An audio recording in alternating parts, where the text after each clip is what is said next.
Hi, Shankar. Hi, Reza. How are you? Good. How are you? I'm doing well. Yeah, it's been Nice. about 5 months now since we kind of started working from home and just getting used to the new way of things. Yeah. How is everything in India? The case counts have stabilized, but still, I think we have quite a bit of distance to cover in terms of getting back to normal. So if Yeah. somebody had told me 6 months back all travel would be stopped, no flights and all, I would have laughed at them. And now it's like it's uh, it's a way of life, probably. It's crazy. It's crazy what was happening. Yeah. So to explain to the auditors, we are beginning of August 2020. I don't know when you are going to see this video. So I just explained that that's why we are since March. Everybody is a little bit locked down. All the airplanes are locked on the ground, and things are starting to stabilize, but it's still we pay attention to what we do and where we go, and just a quick update about where we are right now. So Shankar, thank you for accepting my invitation. It's a great honor to have you and to discuss a little bit about loyalty today with you. So yeah, my name is Sankar Velayudan, and so basically I have an engineering degree, and post that I worked in IT services or technology services for uh, close to 4 years, and that's where I kind of saw a lot of decisions being made from a business side, and that's how I got interested in moving more towards the business side of things. And I did my MBA, and post that is where my I would say tryst with loyalty started, and so that's where I joined a startup, and I that's where my loyalty journey started sometime in 2009, and since then I've spent a considerable amount of time in loyalty, mostly working with clients in financial services and the retail industries, and so that's where my journey with loyalty started. And post that, I've also worked in data analytics, and right now into a entirely new field, which is basically hydroponics or indoor farming. So that's a kind of a small snapshot of what I have done in my career. Okay.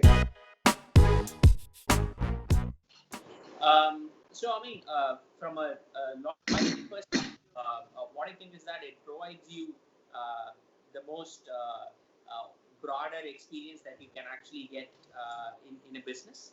So, when you're working in loyalty, right, basically you're focusing on the customer and then looking at it in order to, taking it backwards and seeing what all should the company know to serve the customer, right? So this cannot be accomplished only by, let's say, one particular team. Let's say marketing can't just serve the customer. All the different functions within a company should work together in order to meet the customer needs. And what are those customer needs? It's not static, right? The customer today might want something, and basically their needs evolve over a period of time as various factors based on their life stage, based on what stage or what all they experience, and the social recommendations that they kind of get. Their needs also evolve. So, in order to understand that, I saw that loyalty was a way in which people could actually, or the company could understand about the customer and then respond to their needs. That's where my loyalty journey started. Because if you look at it, different companies might come and go, but the customer is always there, right? And the reason for the existence of the different companies is the customer. And if your understanding is anchored on the customer, you can actually work in any business to serve their needs. And that's where I found loyalty to be exciting. And I mean, a lot of this I can say in hindsight, but I would say my initial focus was on getting I mean, more of a general management focus, and that's where I mean, working on loyalty provided me that particular experience. From a loyalty perspective, the first step that is generally needed is to get the coverage as much as possible, right? So let's say if you're just from a loyalty program, if you're just capturing 5% of the entire sales, then you're not going to make a meaningful impact, right? So once you set up a loyalty program, the primary objective is to get most of your customers onto the loyalty program, and trying to get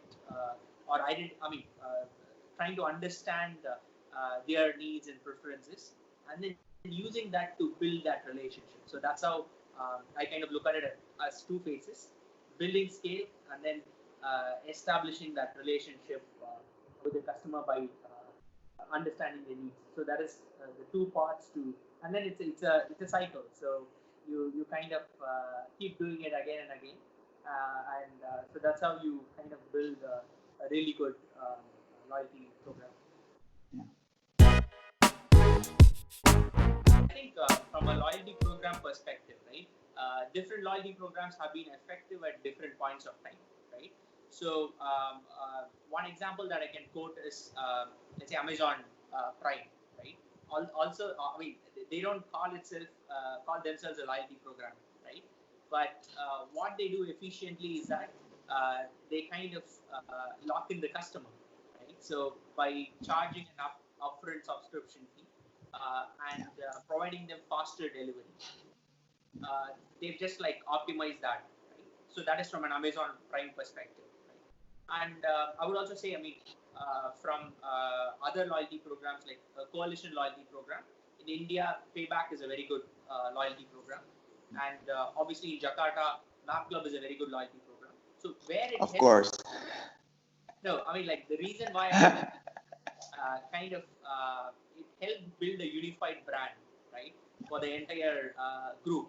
And I think the major factor from a loyalty program perspective is you need to understand, first you need to identify when a customer is making a purchase. The other part is trying to understand why are they making that purchase, because that's when you will be able to influence that purchase. Because just getting information of what they have spent is a post facto. After the transaction has happened, you can influence it in a certain way. Probably you can send them some information on what they could buy next and all. But when they're thinking about it, if you're able to suggest them options on what they could consider, then I mean, nothing like that. I mean, that's when you have actually part of the decision-making journey of the customer. It's a great question. I mean, with the advent of social media, what does it mean for loyalty, right? So I see it more of a complementary environment for loyalty and social media. The reason I say is that when you go online, right, you'll be identified everywhere, right? Either you have an email ID through which you log in or a user ID through which you log in, right? So that's where they'll be able to, I mean, obviously all the companies track what's your online behavior. It's not easy when you actually walk into a store to identify a purchase. Right? So all these discussions happen on social media, right? But when you look at it from a transaction perspective, even in the most advanced markets, probably only 10 to 15% of the overall retail sales happens through e-commerce. The rest of it is in a physical store. Right? So how do you merge or blend both of these worlds together? Because customers are not like, they just look at, let's say, the online, I mean, whatever activity is happening online and then purchase online, or read magazines or emailers or whatever and then purchase it. So there's a blending of channels. They might look at something online, purchase offline, or they might go into a store, try out different things, So let's say even a t-shirt or a trouser, and probably go and order it online because there's a better deal there, right? Because of this omni-channel behavior of the customer, right? It's important to understand the customer across the different touch points, and that's where I think loyalty would play a major role, right? Because although like there are a lot of technologies available, like eye beacons to find out where you are in a particular store or not. But till now, I think to identify a customer in a store at the point of a transaction, loyalty has been an effective way to do that. Yeah. So one part of, I mean, like coalition loyalty program, for example, Payback, which I mentioned, right? So there, all of these brands, so there'll be one particular brand from a particular sector. So from financial services, there'll be a partner. From retail, there'll be a particular partner. But this retail partner could have a presence across multiple verticals. They could be in apparel retail, they'll be into grocery retail, or these could be individual brands as well. And there'll be somebody who's a online travel agent, right, or OTA. So there could be somebody from, let's say, a smartphone seller, right? So from a coalition program, there'll be an exclusivity for a particular vertical, right? So that's how, and all of these brands are not, from each of these verticals, are not related to each other. So that is one particular model. Other one is called the group loyalty program, which is kind of the MAPCLUB loyalty program, where all of these brands are actually franchised by a particular organization, and they want to create a corporate identity or bring all of these brands together under the same umbrella. Right? In that case, they kind of want to run a loyalty program across all of these brands.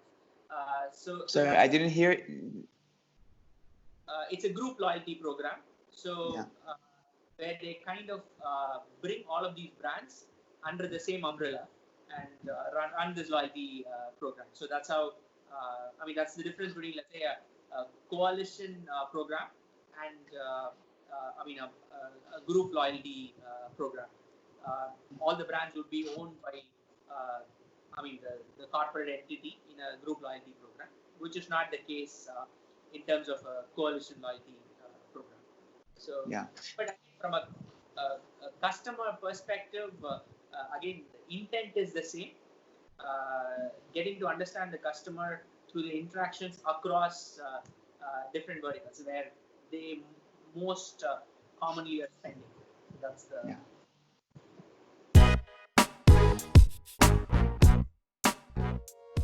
So basically, two models exist in terms of loyalty. So one is like, so let's say if you're issuing a point, you just pay for that point. Let's say the store pays for that point upfront, right? And all the costs for that loyalty program are managed within that particular point cost, right? So that is one particular model. Here, you typically account for some of the points to go unredeemed.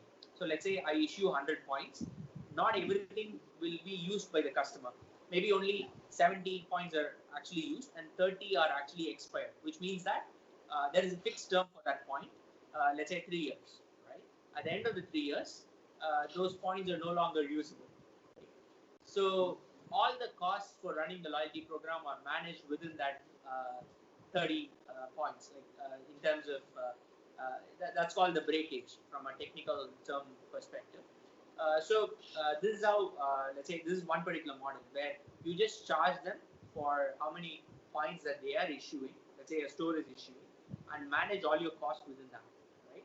The second model is slightly different, where the different cost elements are broken down. Right. So here, this is more on pay on redemption, which means that let's say you issue 100 points, right? Whenever the points are ready, that's when, or whenever the points are used up, that's when you pay for the points, right? Anything apart from this, let's say you want to run a campaign, let's say you employ a program operator to run your entire loyalty program, right? So then there'll be separate fees for it. So the idea behind this is that the points belong to the customer, and it's a pass-through. So the loyalty program operator or the store does not benefit from any of the points which expire. They just have clearly broken down into, okay, this is the what I have earmarked for the customer, and this is what I have earmarked for running the loyalty program. So that's how, these are the two models. One is like pay upfront or payment on issuance. The other one is the payment on redemption. These are the two typical business models from a loyalty perspective.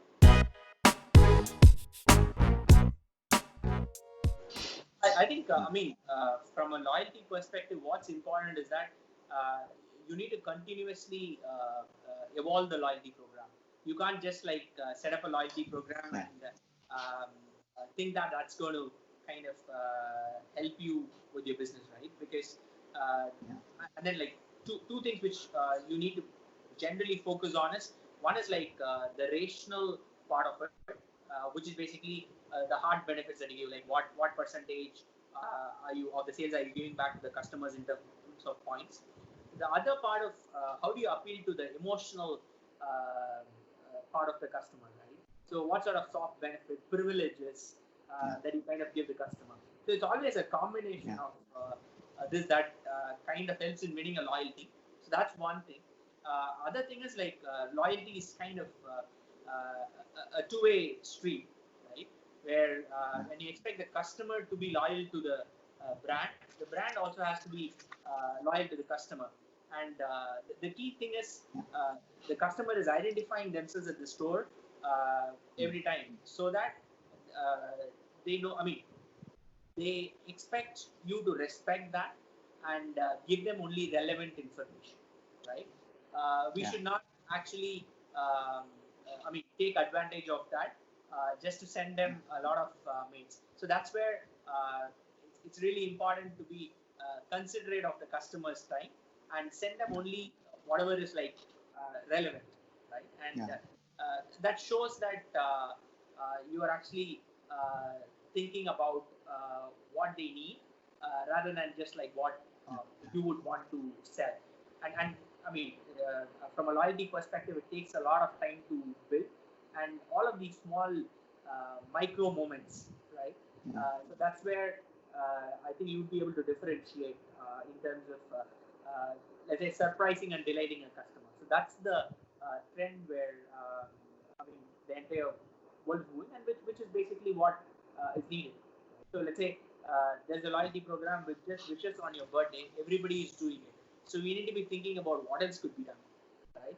So and then let's say even if you say they're offering a percentage off on your birthday, right? Okay, so everybody is doing it. So what happens is that what was a differentiator at one point of time becomes table stake after a certain period of time. So you need to continuously up the game and see what is actually what you can do, and that also from a, it also has to make economic sense for your store or a brand. So that's something which I think is kind of very, very important. Yeah, I think there is a lot of things that we have to, as a loyalty program, we have to be careful. One is the data security, is how much our data is secure. Second, as you said, be not sending too many emails and not bothering the customers too much. So this is a balance that you have to find, and I think based on the business and whatever you have to say and you want to say to the customers, you have to find the right balance, because again, same as the points level, this one is also based on the market and on the business model. And for example, the online, most of the online shops, they send me every day online platforms like Tokopedia or Shopee. They send me emails every day, okay? Because maybe they have something to say, because they have millions of products. They have hundreds, thousands of sellers, of shops, and maybe they have something to say. But then for another business model, it's maybe not true to send every day. Is maybe doesn't make sense for that. So this is also something that we have to be careful and make sure that we don't bother the customer. Thank you so much. Thank you so much for accepting my invitation. You are my first guest in this series of on loyalty. So thank you very much. I leave you the sentence of the end. Yeah, sure. Yeah. Yeah. So let me just like rephrase it. So I mean, as different brands start up on their loyalty journey, right? So one thing to keep in mind is that it takes time to build loyalty with the customer. So you need to invest the right, you need to invest in the right resources, and also invest your time in building that relationship with the customer. And it's definitely going to be a rewarding journey, not just for the customer, but also for the brands and people who are working on building out this loyalty program. And I think so that's what my closing statement would be in terms of building out a loyalty program. Thanks. Great. Thanks. Thank you very much. I enjoyed talking with you about loyalty, and I think so. That's why I think we were talking about it for more than an hour, and it was fun to share my thoughts on loyalty and answering your questions on the different aspects of loyalty. Thank you. Thank you very much for accepting my invitation. It was great talking with you. Wish you all the best and talk to you very soon. Sure, Reza. Thank you.